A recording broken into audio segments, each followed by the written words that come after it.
Spidercast, o podcast de cultura geek. Saudações, sejam bem-vindos a mais um episódio do Spidercast. Eu sou o jornalista Alfredo Carvalho e gostaria de lembrar a todos que este episódio é um oferecimento da Canicos Moda Nerd, a primeira e única loja focada na moda nerd de super-heróis brasileiros. Acessem o site e usem o nosso cupom de desconto presente no link da descrição, porque o herói brasileiro veste canicos. E galera, hoje tenho o prazer de receber aqui novamente no podcast o grande mestre e músico que eu admiro bastante e sou muito fã, Esteban Tavares, que atualmente está na turnê de 10 anos do disco Adiós Esteban e que vem aqui nos agraciar um pouco com a sua experiência em jornada de estrada. Tavares, como vai, meu velho? E aí, querido, obrigado pelo convite de novo, um prazer trocar uma ideia sempre. Tudo ótimo, andando por aí, tocando, feliz com você. Opa, cara, que bom, hein, mano? É um grande prazer ter você aqui de volta. E lembro que da primeira vez você estava para iniciar a turnê de 10 anos do Adiós Esteban. E agora estamos aí com um ano. Como tem sido relembrar esse disco tão emblemático nos palcos com a galera que te acompanha? Inclusive, na verdade, hoje é o último show, né? A gente falou lá no começo e agora a gente está falando do último show.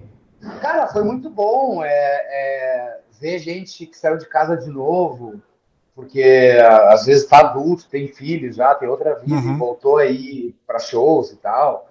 A gente fez várias cidades 2 vezes para essa turnê, porque a demanda foi maior do que a gente esperava. E, pô, a gente teve o prazer de fazer pela primeira vez outro país, que foi a Argentina, né? E, então, assim, essa turnê só teve pontos positivos para mim. E eu fiquei super feliz de saber que 10 anos depois o disco ainda é relevante. Quando a gente faz um álbum, a gente se preocupa muito do tempo de relevância que ele vai ter, principalmente nesse mercado atual, onde as coisas somem em meio ano, às vezes menos, né? E saber que tocar de novo esse álbum foi alegria não só para mim, mas para como muita gente do público. O álbum marcante, né? Porque ele marca uma nova fase da sua carreira na época, né? E ele conta uma história, não só uma história que você coloca nas letras, mas é a história do seu reinício nos palcos, não é? Exatamente. E saindo do formato que eu fazia de música, né? Porque às vezes é muito fácil sair de uma banda e lançar outro disco igual que fazer na banda só com o pretexto de que quer ter carreira solo. Né? Na verdade, a ideia do Deus Esteban sempre foi fazer uma música muito pessoal minha, que não tinha a ver com o que eu estava fazendo com o Fresno, não tinha a ver com o que eu fiz com o Abril. Então, realmente foi um recomeço, já com 30 anos, mas um recomeço que eu tive que provar para muita gente que eu era outro artista também, a não ser só aqueles que eles conheciam, né? Sim, com certeza. E assim, só para avisar a galera que nos escuta, né, que hoje eu não irei perguntar para ti sobre Fresno, porque o que tínhamos para falar sobre esse assunto foi conversado no primeiro bate-papo. Então, quem tiver interesse sobre esse assunto, escuta lá, tá na playlist do Spotify, foi um bate-papo bem legal. Perfeito. Mas agora a intenção é, de fato, continuarmos aquela linha do tempo, né? Afinal de contas, estamos aí há 11 anos na estrada com seu projeto solo, né? Sim. Eu gostaria de saber como foi, depois que você saiu da Fresno, né? Como foi o processo de adaptação para essa nova fase da sua carreira? Conta um pouco isso para nós naquele primeiro momento. Eu estava preparado, cara, na real, assim, psicologicamente falando, né? Eu já estava pensando muito tempo sobre sair e lançar esse disco. O que eu não estava preparado, na verdade, era para que assim que eu saísse da Fresno e na minha ideia era continuar a turnê, era o convite do Humberto Gessinger. Isso eu não estava preparado, né? E ao mesmo tempo, eu, como sou um grande, todo mundo sabe que eu sou um enorme fã do Humberto, eu não tinha como negar. Sim. Então, a turnê da Adiós Esteban, basicamente, eu não consegui fazer. Porque logo depois a gente começou com a turnê do Humberto, e a turnê do Humberto, ela tinha muita data, então eu não conseguia fazer show solo. Por isso que essa turnê de 10 anos também é bacana, porque eu estou podendo tocar em várias cidades que eu não pude fazer antes. Mas também eu não teria como dizer não pro Humberto. Eu acho que se eu tivesse dito não, eu estaria extremamente arrependido. E foram anos maravilhosos da minha vida, assim, né? Tocar com o teu ídolo e aprender tanta coisa, estrada. Porque na Fresno a gente era uns gurizão que tava aprendendo a vida profissional. Quando eu cheguei no Humberto, eu cheguei num cara que já tinha uma parede de disco de ouro, já tinha passado pelos Engenheiros da Havaí, pelo Pouca Vogal, a produção e a equipe era outra coisa, era de outro jeito que se tratava. Então, era isso que eu não estava preparado, era para ser do Humberto. Porém, eu acho que para minha vida pessoal foi extremamente importante. Às vezes a gente tem que levar também em consideração os sonhos que o cara tinha quando criança. Assim. E não me impediu de compor e gravar o disco, que foi o Saca Labanda de Vida. Foi aí realmente ali eu saí do Humberto para divulgar esse disco. Mas eu não estava preparado para isso. Agora eu acho que para fazer a minha música, eu já estava tendo experiências desde 2009, tocando em alguns lugares, São Paulo, Porto Alegre, e vendo qual era a reação do público em relação à minha música, que era diferente do que eu fazia. Então eu estava muito seguro, assim, estava muito tranquilo, até porque eu saí da banda por um motivo que era realmente esse, era tocar essas músicas. Eu sabia que eu não ia voltar pro mercado no mesmo tamanho que eu estava na banda. Mas isso também era uma coisa que para mim não importava muito. Assim. Eu queria era sair tocando sons por aí. E estamos aqui 11 anos depois. Eu ainda vivo disso. Então, estou super feliz, né? A gente vai falar mais sobre o Humberto lá na frente, que inclusive foi um ponto que a gente não conseguiu abordar da última vez. Mas uma pergunta clichê que não pode faltar, né? Quando foi que que a música chegou pra ti e te pegou de uma maneira que você falou, putz, eu quero um dia trabalhar com isso? Cara, existem 3 pontos aí, 4 pontos na real, não dá para citar só um, porque começa a primeira paixão pela música e a vontade de tocar um instrumento. Isso eu era muito jovem, eu tinha 5 anos e comecei a escutar o Renato Borghetti, que é um acordeonista gaúcho, para quem não tá ouvindo do Rio Grande do Sul, muito famoso lá. E aí eu me apaixonei pelo acordeon de botão, que eles chamam, né, gaita ponta. Depois eu tinha 7 anos, eu não tinha nem ideia como é que era o som de uma guitarra e coisa assim. E na época, na minha cidade que eu morava, só pegava a Rede Globo, não pegava outro canal, não tinha TV a cabo, não tinha nada. E eu assisti o filme do Hit Valens, o La Bamba, né, a história do Hit Valens, e vi como é que era ser um rockstar, mesmo que o filme se passasse nos anos 50, assim, eu fiquei muito admirado com aquilo, comprei a trilha sonora, minha mãe me deu, né, claro. Depois, tem a admiração, mas assim, morava numa cidade interior, era uma criança, tu ganhar uma guitarra nos anos 80 era uma coisa muito difícil, porque era muito caro, o Brasil não tinha aberto as fronteiras ainda para importação e tal, mas aí vem o clipe, na verdade eu nem conhecia a banda, mas o clipe de November Rain do Guns, que aí mostra o Slash tocando guitarra. E eu acho que para quem tem a minha idade, assim, mudou a cabeça de todo mundo que hoje é guitarrista, em algum momento vai citar que ouviu o Slash naquela época. Porque além de ser um guitarrista maravilhoso, ele tinha uma imagem muito forte. Assim. E ali me deu o despertar de tocar guitarra, né? Eu ouvia muito heavy metal, já estava entrando para os 11, 12 anos.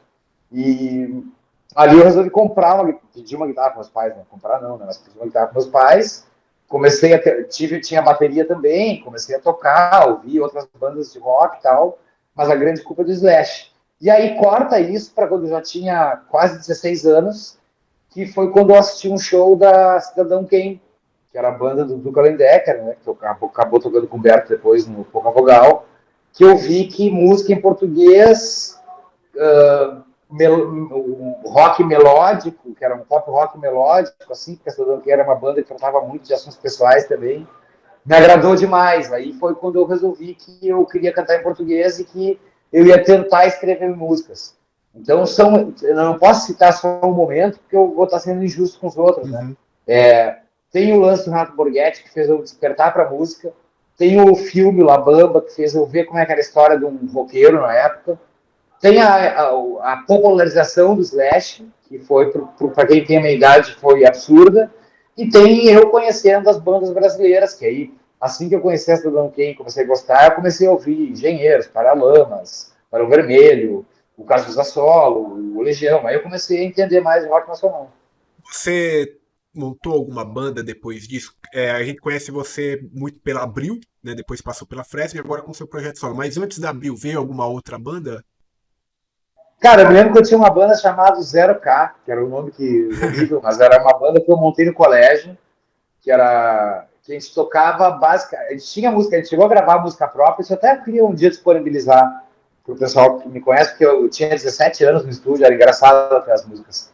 Mas a gente basicamente fazia shows no colégio, né? Claro, não era nem shows, eram apresentações na cantina do colégio, tocando covers de bandas gaúchas. Então a gente se reunia no recreio ou num sábado especial no colégio e tocava Cidadão Quem, Nenhum de Nós, Engenheiros do Havaí, TNT, que eram as bandas que naquele momento eram bandas grandes do Rio Grande do Sul. E aí a gente acabou gravando 2 músicas que eu tinha feito na época, que eu nunca lancei isso, né? O pessoal era pré-internet, né?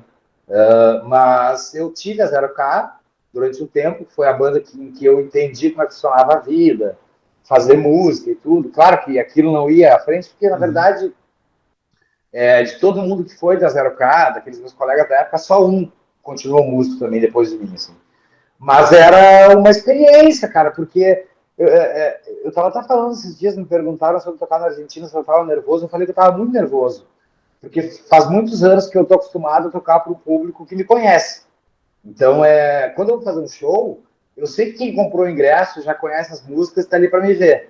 Isso deixa as coisas muito confortáveis. E na época da Zero K era aquela coisa, eu conhecia todo mundo no colégio, mas ninguém sabia que eu tocava, eu tinha visto tocar ou cantar.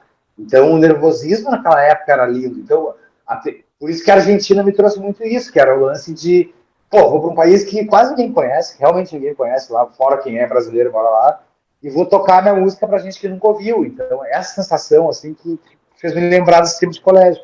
E por mais que a Zero K tenha sido uma banda de brincadeira, de jovens do colégio, que tocavam cover, foi ali que eu tive as maiores emoções, assim, os sentimentos mais... Porque os primeiros shows são...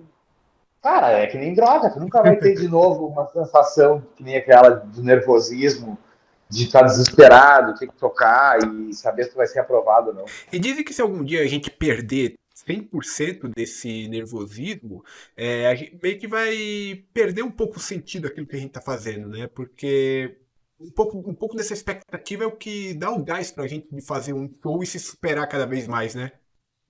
Mas eu acho que é por isso que eu continuo escrevendo e quero lançar cada vez mais disco, porque eu volto a ter essa sensação de nervosismo cada vez que eu lanço músicas novas. Porque quando eu sei que a música já é ouvida, que a galera já conhece, eu entro com uma sensação de jogo ganho. Uhum. E essa sensação é perigosa, porque Sim. faz tu entrar numa zona de conforto, né? Então, eu gosto muito quando lanço coisa nova, eu tenho que tocar uma coisa nova, porque eu tenho que... É um desafio, né? Tu tá te desafiando de novo.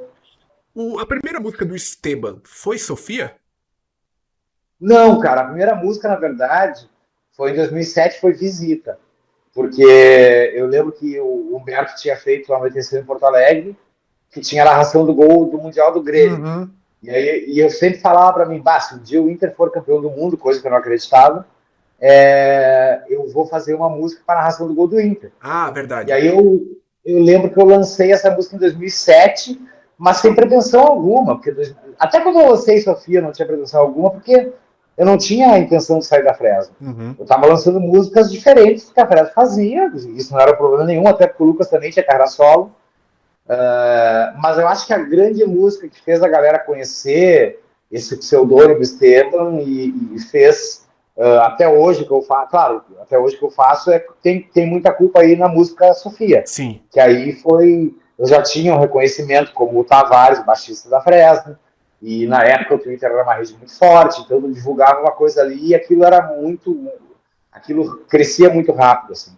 Então eu acho que se for falar do mérito da minha carreira, assim, eu acho que Sofia foi a música que fez a galera prestar atenção em mim. Legal. Da outra vez você até contou a história de como você compôs a música, né? Que é uma pessoa, que a Sofia realmente existiu, foi uma Sim, história. esse disco inteiro, né? O Adiós Estevam, basicamente, assim, são 13 músicas, eu acho que 10 são contando sobre essa história.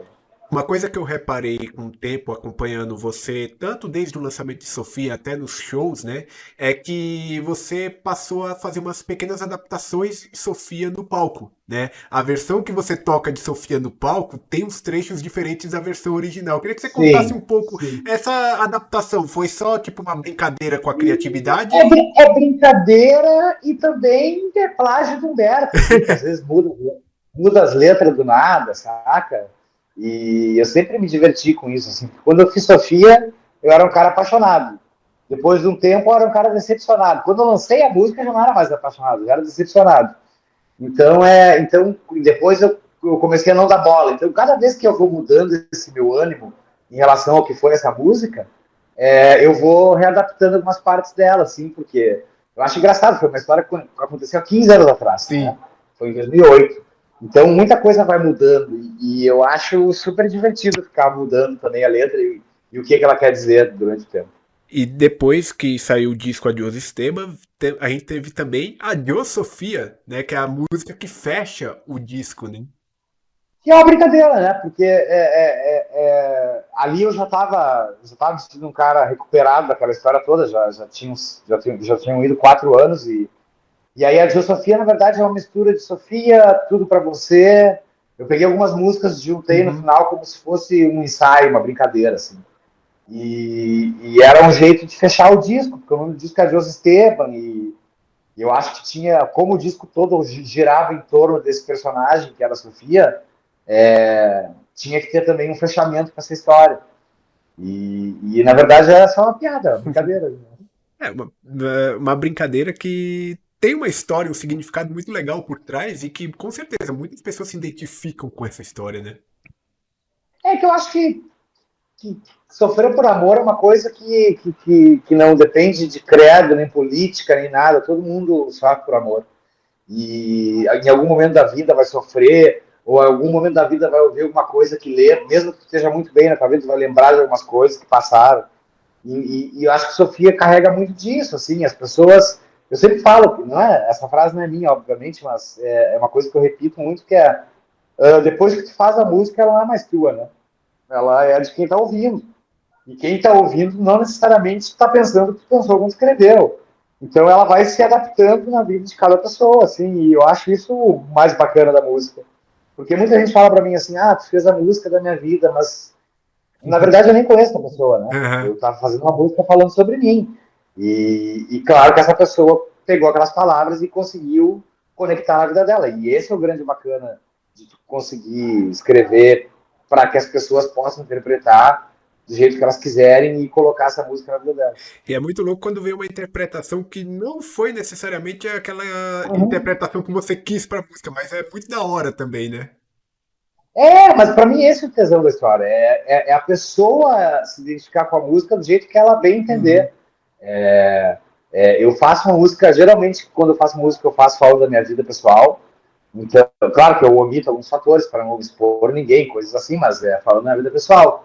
E não teria graça as pessoas irem no meu show Sim. para lamentar minha vida pessoal.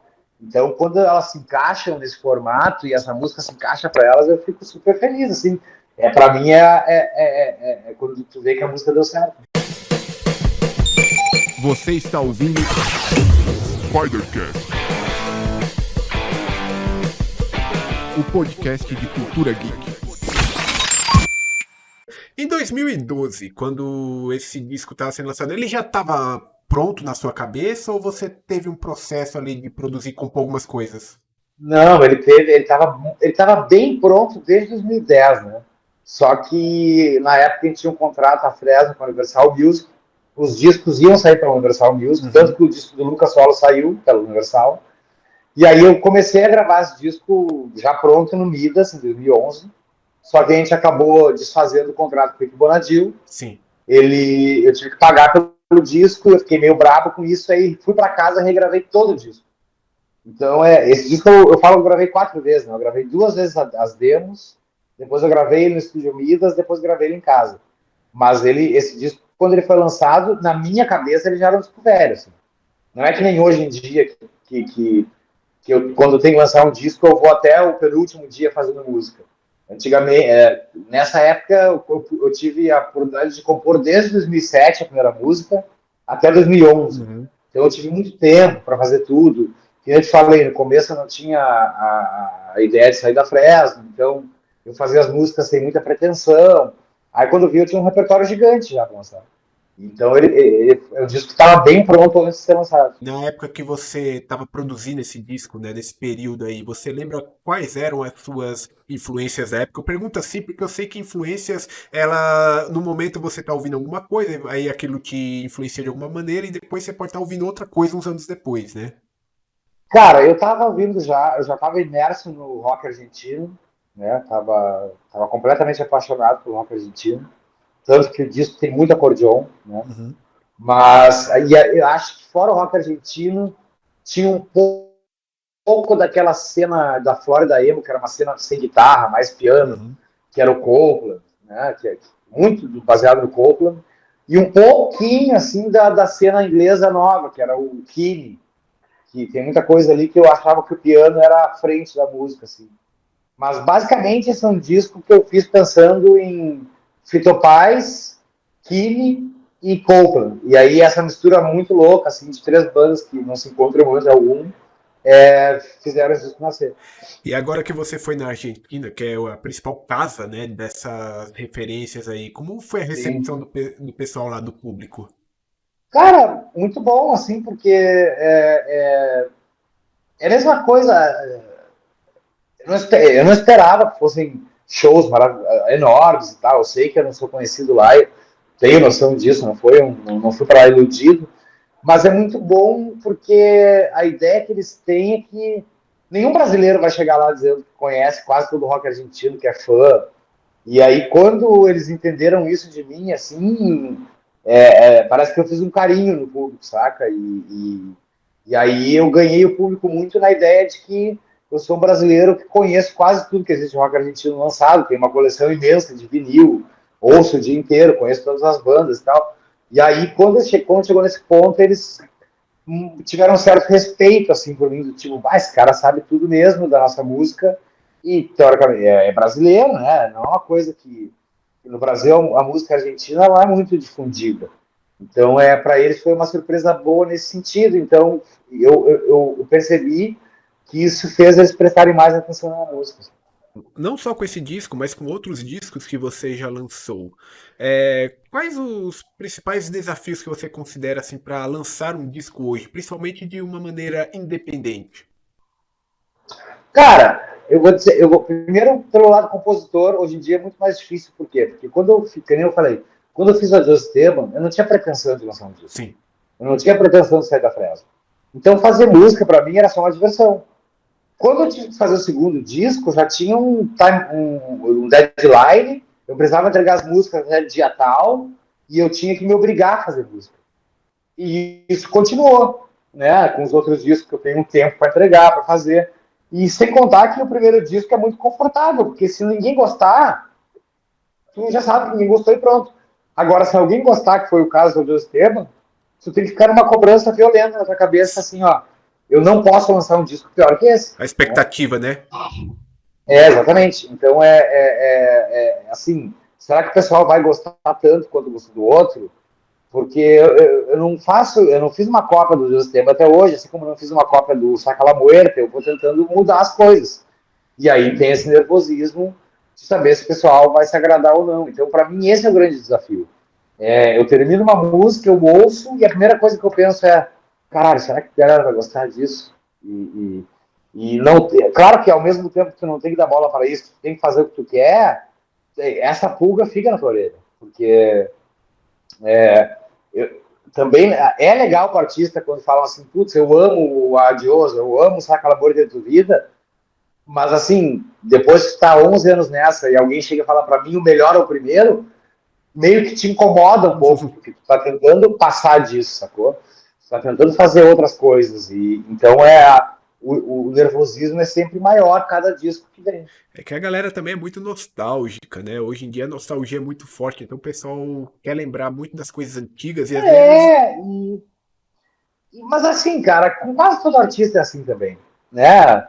Da, sei lá, vamos pegar qualquer exemplo aí, todo mundo vai dizer que os discos dos engenheiros dos anos 80 são melhores dos anos 90, embora eu discorde, porque eu Sim. gosto de todos.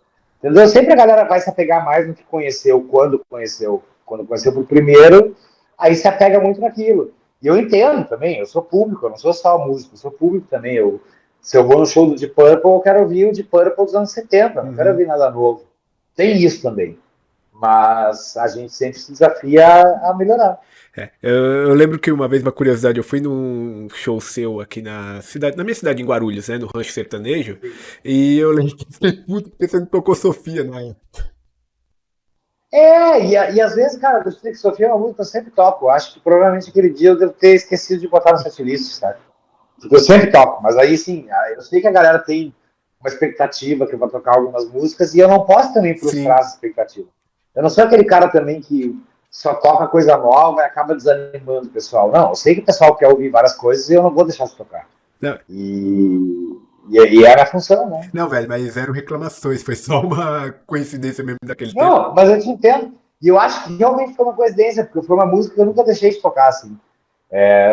A não ser que eu tenha esquecido, porque eu devo ter feito setlist bêbado, alguma coisa assim. Você está ouvindo Spidercast, o podcast de cultura geek. Agora uma dúvida que eu tenho, não é bem uma dúvida, né? Mas o que que acontece? Nós estamos num período bem diferente de alguns anos atrás, né?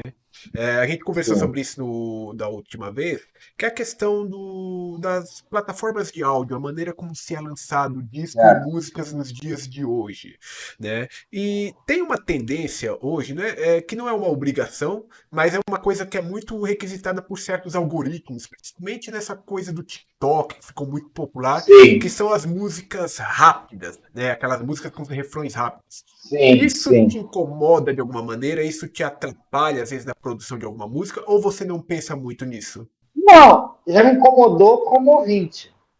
Assim, de tipo, caralho, os caras estão acabando com a mágica da música.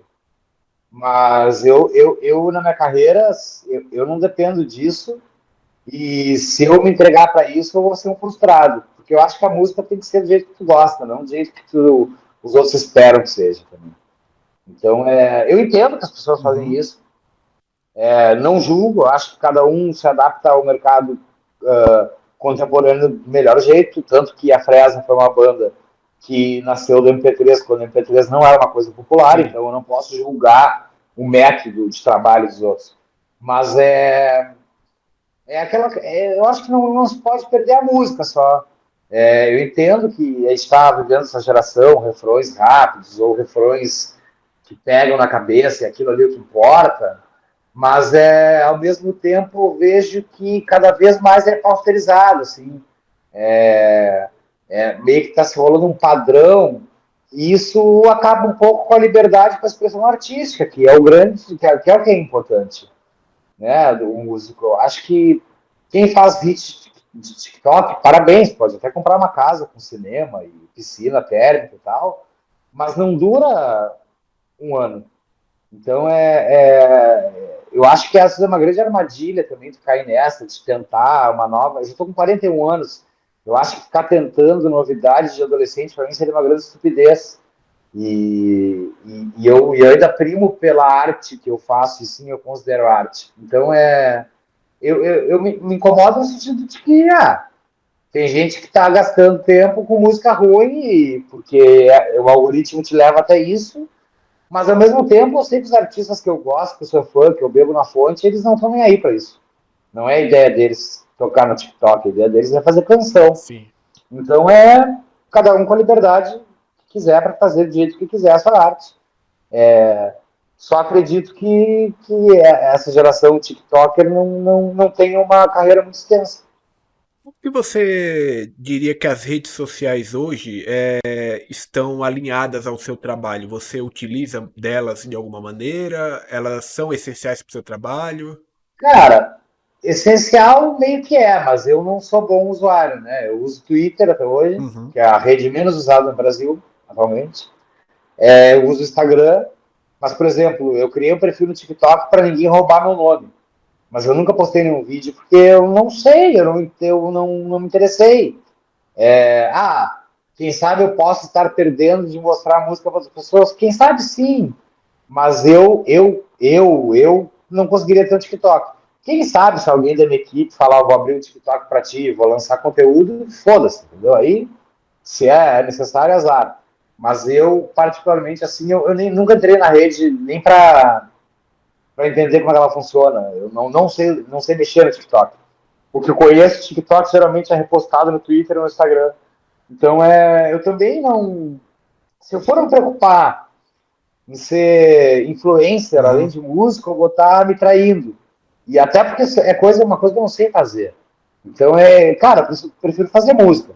Se eu não estar no TikTok fazendo uma coisa inovadora, que seja para as pessoas, isso vai me prejudicar e é um problema que é meu, não é dos outros. Então, mas eu não tenho muita paciência, não, velho. Não, e não tô criticando, é que na verdade é a minha idade, quem sabe, assim, eu já, pra mim o Instagram já tá demais, assim, já deu ali, pra mim é o auge, eu acho que o TikTok pra mim não causa tanto interesse. Pra minha pessoa, se não causa interesse pra minha pessoa particularmente, então não faz sentido eu ficar produzindo conteúdo pro TikTok. Mas como eu falei, se alguém da minha equipe falar, eu preciso que tu faça coisa pro TikTok, alguém da minha equipe vai lá e posta. Mas eu não vou perder meu tempo com isso. Não, total. E eu concordo contigo, porque assim, eu também não aderi ao TikTok, né? Eu conheço de nome. Eu criei uma conta ano passado, foi justamente, coincidência ou não, para ver o show da Fresno que teve no Rock in Rio, que foi transmitido por lá. Mas, de resto, não tem nada ali naquela rede que particularmente me interesse, sabe? Mas assim, não querendo dar aquela de velho conservador. Quem quiser usar, saca, tipo, foda-se. Total. Só eu que não me adaptei, não tenho vontade de instalar mais um aplicativo que vai fazer eu perder mais um tempo de vida útil e tal. É por isso, assim, mas não. Enfim, eu consegui me adaptar até ao Instagram, YouTube, essas coisas assim, mas depois disso eu já achei que era um pouco demais. Na data que estamos gravando isso aqui, você vai fazer o último show da turnê de 10 anos do Adios Esteban, certo? Sim, sim. Eu lembro que da última vez que você veio aqui, a gente até conversou sobre isso. Vamos ter um registro ao vivo disso daí? Porque você falou que na outra vez que teria. Teria, mas a gente acabou fazendo tantas cidades por tantas formações que o ideal seria ter feito Porto Alegre ao vivo. Pode ser que eu venha fazer um show especial ou em São Paulo, em Porto Alegre, só para registrar ao vivo esse disco. Mas durante essa turnê eu não consegui gravar material legal, assim, porque como cada cidade levava uma formação da banda, eu vou desde trio até sexteto. Eu não consegui captar esse show do jeito que eu poderia usar um áudio de cada cidade e tal. Mas pode ser que a gente faça Porto Alegre e São Paulo um especial só para gravar um ao vivo disso. Legal. É só pra quem não foi, né? Tipo, às vezes tem uma galera que acaba Não, e não é indo. legal. Eu acho super bacana quando tu pega um disco, tu toca ele na íntegra ao vivo, assim, e mostra como também tu é diferente do que as pessoas acham que tu é no estúdio. Eu acho super bacana isso. E mostra também a interação do artista com o público, né? Total, total, total. Eu gosto muito de versões. Eu particularmente, isso é um gosto especial meu. Quando eu vou ouvir alguma coisa, eu gosto de pegar versões ao vivo. Versões ao vivo Eu também. bem gravadas, obviamente. Eu também. Minhas bandas favoritas sempre lançaram discos ao vivo maravilhosos, né? O Deep Purple, que é uma das minhas bandas favoritas, sempre foi conhecido por ser uma banda muito diferente ao vivo e que atraía muito mais ao vivo que no disco.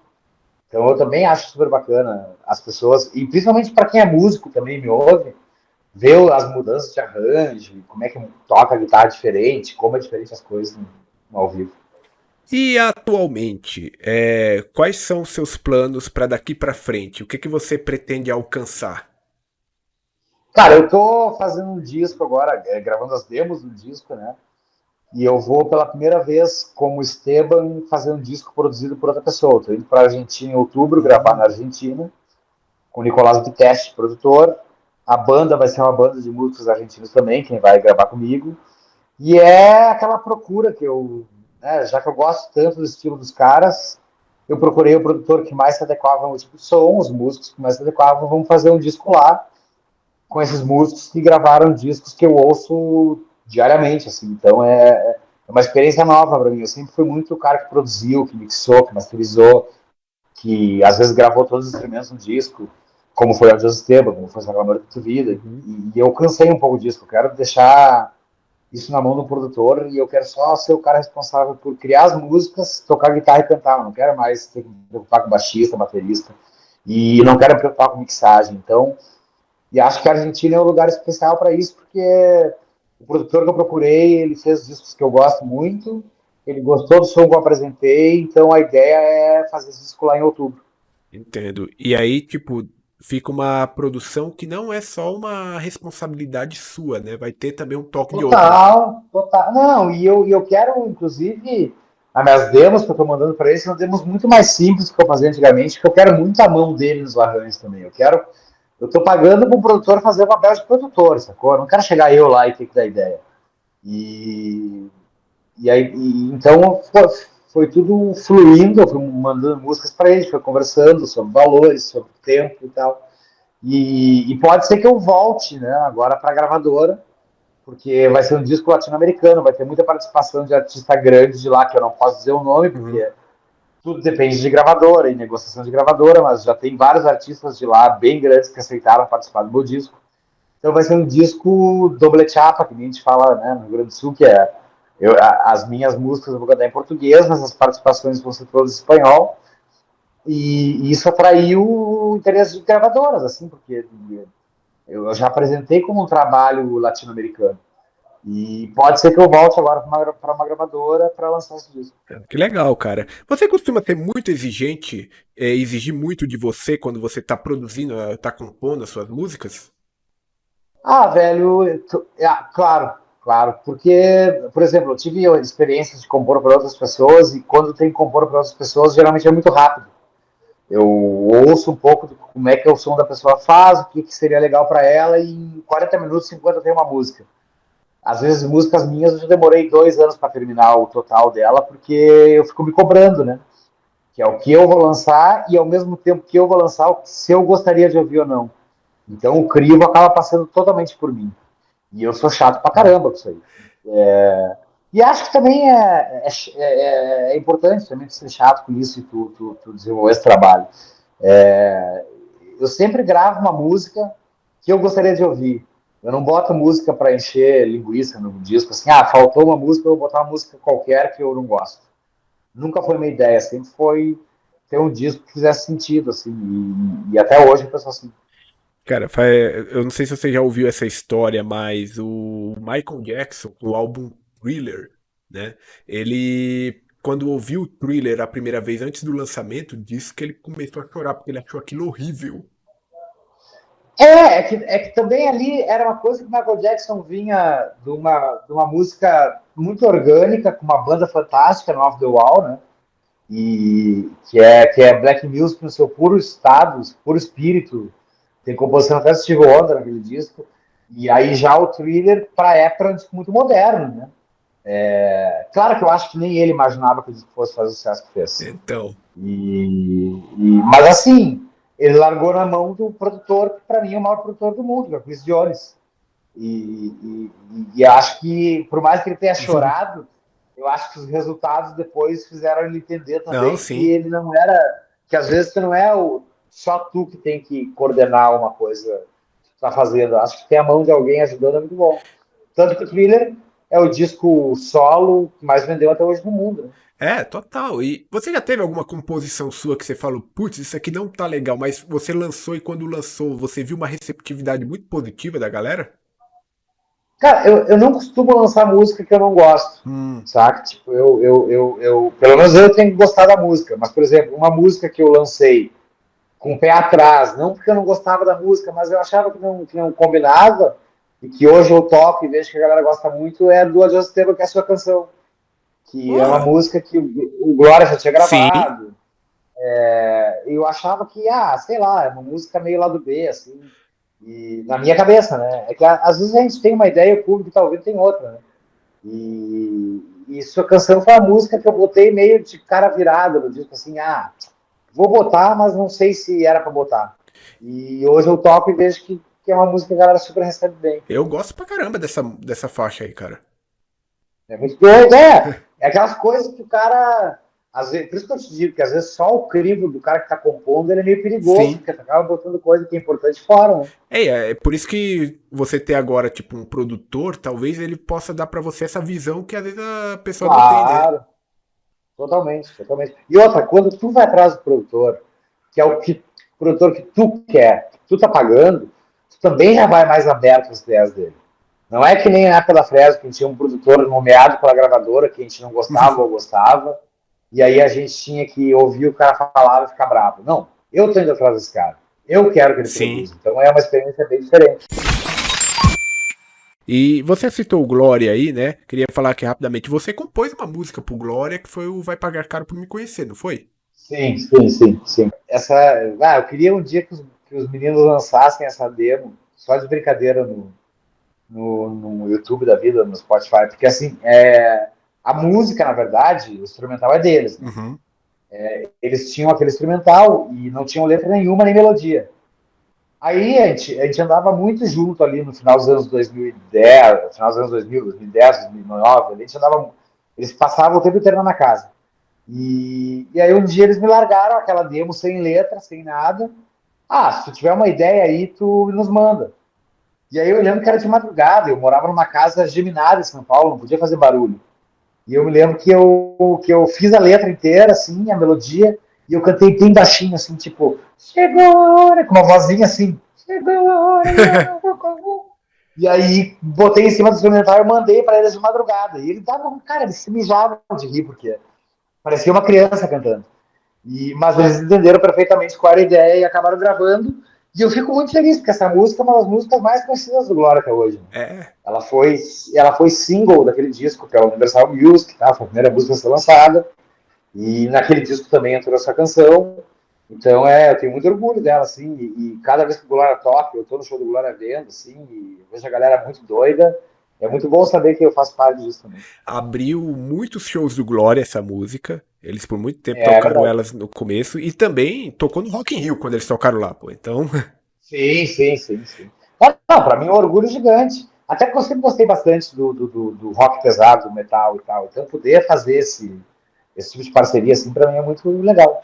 com certeza, cara. E lá no Rancho do Sertanejo, sempre que tem show, sempre que tem alguma banda lá tocando, que antes de entrar um artista pro palco, né, ele deixa aquele DJ tocando lá. Sempre toca Sim. Glória, sempre toca essa daí. Não, essa música aí realmente ela virou um carimbo do Glória e eu tenho muito orgulho de fazer parte disso.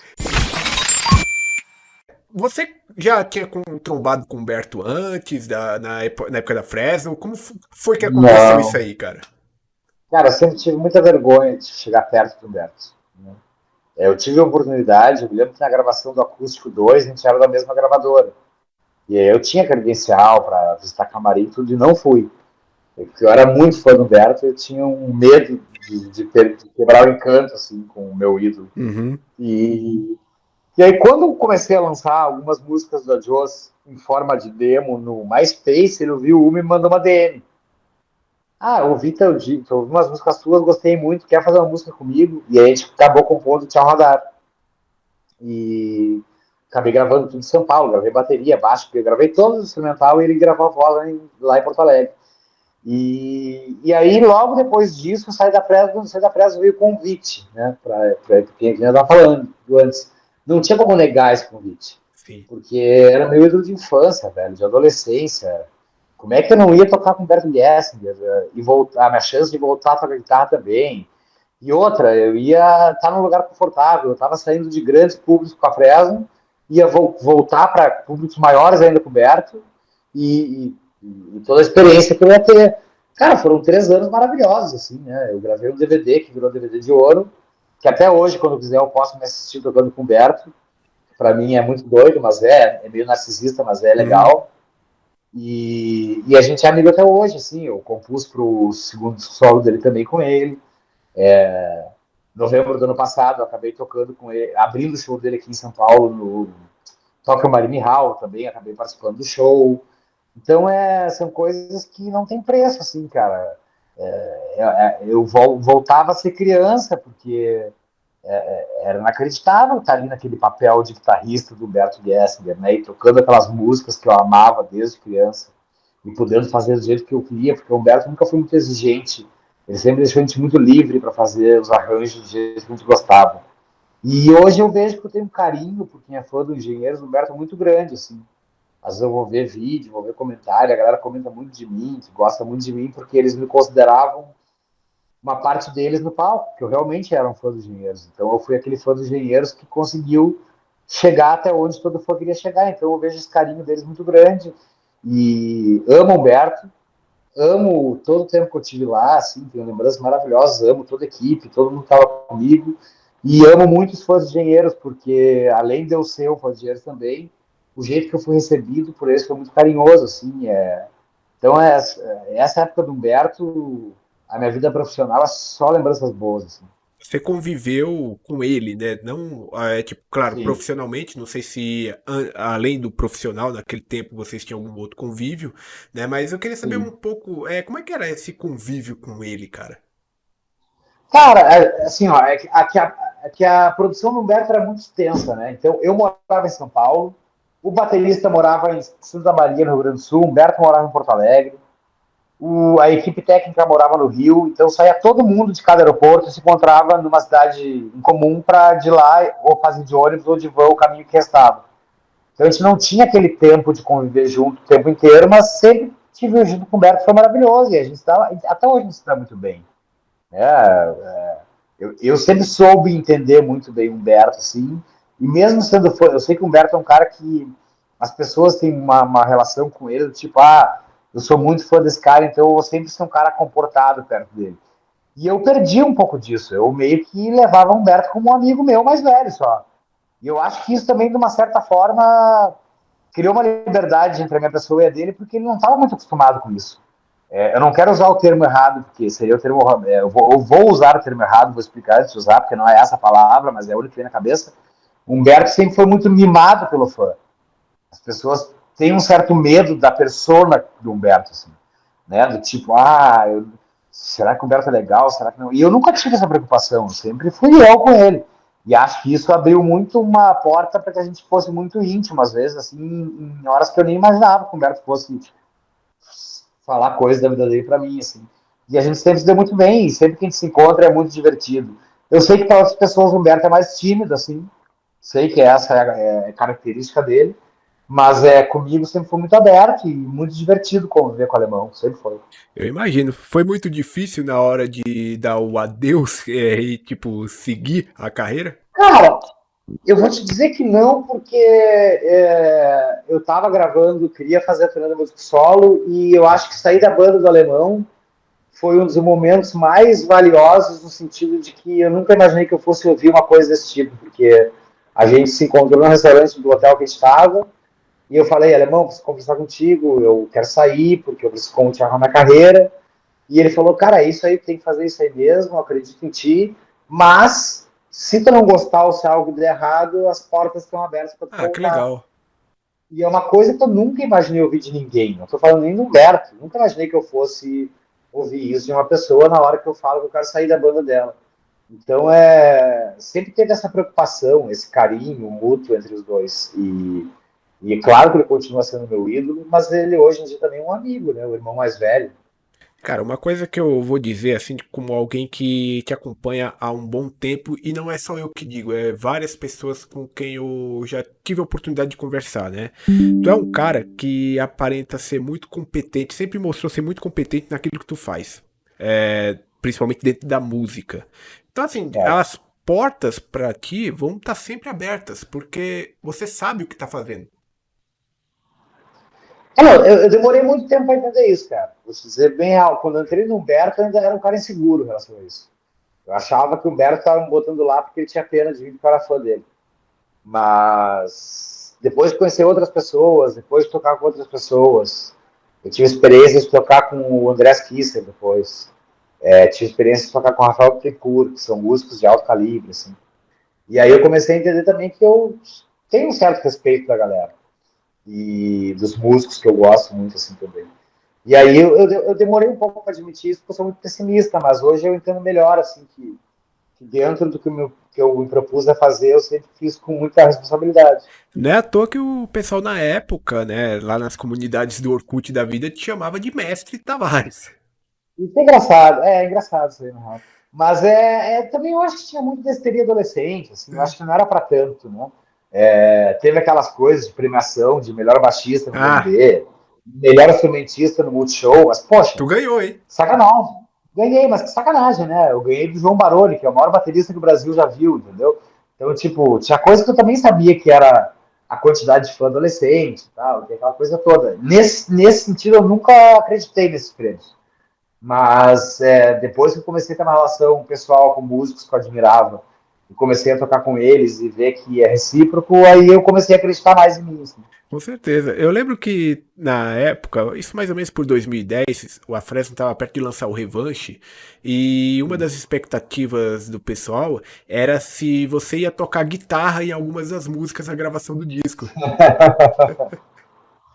Cara, eu sempre toquei uma guitarra ou outra escondida nos 2 discos da Fresno, nos 3 discos, né? Contando com o cemitério.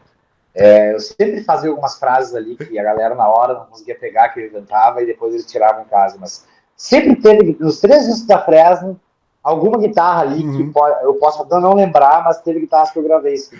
Mas nunca foi aberto ao público isso. Entendi. Você tá com mais de 10 anos, 11 anos na sua carreira solo aí. Eu sei que é difícil destacar um só, mas quais são, assim, tipo, os principais aprendizados que você teve nesse tempo que você fala, putz, isso aqui me fez crescer como profissional? Claro, teve a sua jornada com o Humberto, né?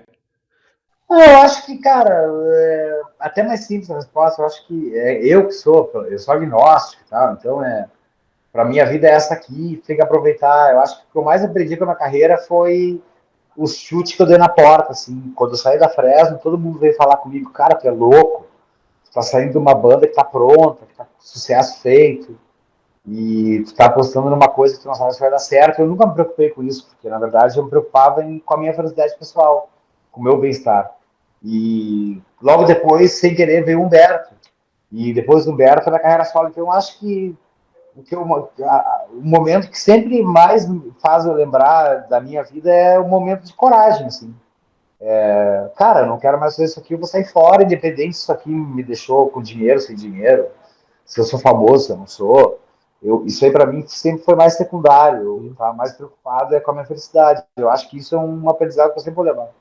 Certeza, cara. E com tanto tempo de estrada, você já deve ter passado por diversas situações de público, palco, enfim. Tem alguma história curiosa que você pode compartilhar com a gente? Cara, é que assim, a gente está no Brasil, né? Eu não quero falar mal do meu país, mas no Brasil sempre tem uma coisa curiosa, porque sempre falta alguma coisinha ou outra, né? Raramente vai fazer um show perfeito aqui, porque a não ser que seja mega festivais e que tá tudo funcionando perfeitamente, assim.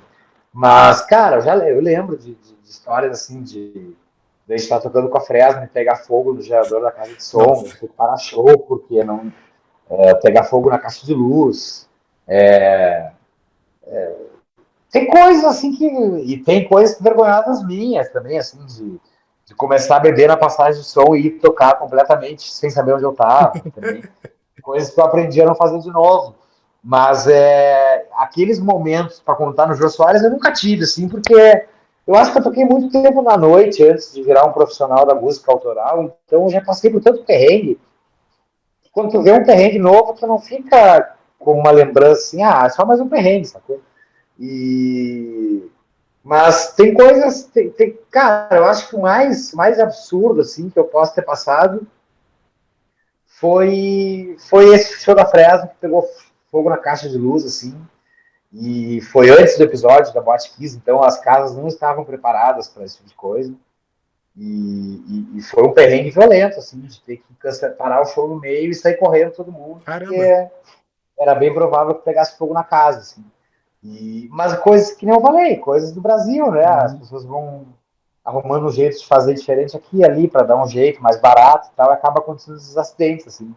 Agora, cara, já entrei em quarto de hotel que foi escondida dentro Meu do Deus. armário, saca? E aí eu tive que chamar a segurança para retirar, porque eu não podia retirar manualmente e tal.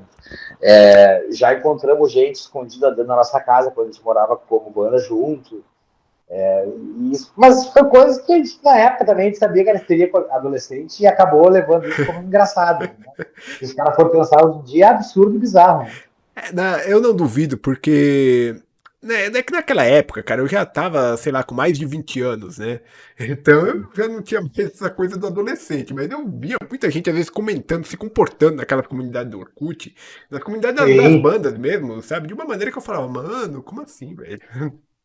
Não, era até perigoso para a própria integridade da pessoa. Assim, teve gente que fugiu de casa para descobrir onde era a casa da Fresno e ficou 3 dias sumida. Você tá louco. Então, isso eu me lembro de coisas assim que eram absurdas, né? Mas que a adolescência leva a pessoa a achar que é muito esperta e fazer essas cagadas. Assim. Você está ouvindo Spidercast, o podcast de cultura geek. Quero primeiramente agradecer a sua presença aqui novamente. Isso, cara. Prazer, tá louco.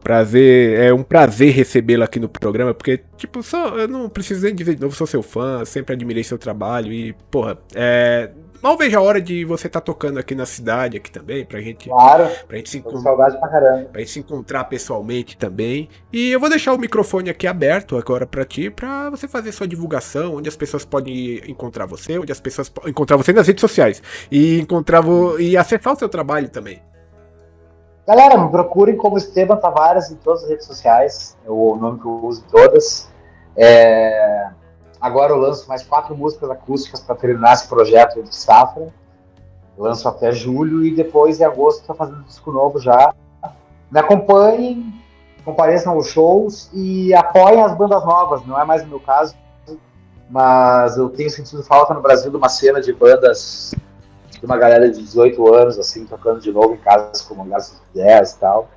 Então apoiem as bandas novas para que a gente não perca esse tesão que a gente tem pela música em geral. Não estou falando de rock, não estou falando de emo, nem de punk, nem de nada. Mas apoiem as bandas novas, quem quer ser instrumentista jovem ainda, que hoje em dia é uma raridade.